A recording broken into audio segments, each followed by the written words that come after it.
Chivayo meets Mozambican President Chapo to discuss investment. Azvipere mushe amene swagara munyika yeZimbabwe mukaona Wycliffe Chivayo achinge angogara any president vanhu vakutongozwa kutongoti kana kuri kuma-elections atova ready, kana kuri any tender kana any business idea iri panguva ino ichidiscussiwa panguva ino yatova flaunted. Panguva ino tichaona Wycliffe Chivayo achinosangana the Mozambican president Daniel Chapo panguva ino vanhu vabva vatanga kutoti aiwa zvatoenda Southern Africa. Wycliffe Chivayo aiwa aodza Africa yose ndo subscribe like on the bell kuti you on the news by Zimbabwe mndanyo kwamchizi Wycliffe Chivayo, owner of Intratrack Zimbabwe, recently met with Mozambican president Daniel Chapo to discuss potential investments in energy, infrastructure and trade.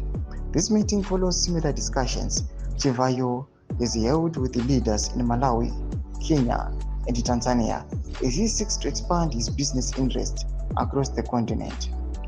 Chivayo expressed his admiration of President Chapo's lucid articulation of ideas and clear command of statesmen, highlighting Mozambique's potential as a land of promise with vast gas reserves, fertile land, and strategic coastline for continental trade.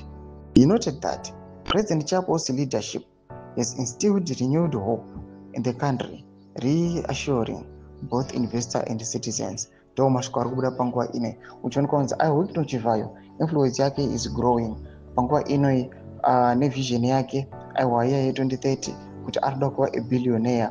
Panguva ino kuchiona his influence it has grown ikasvika nana Malawi, Kenya nana Tanzania and now it has expanded to Mozambique.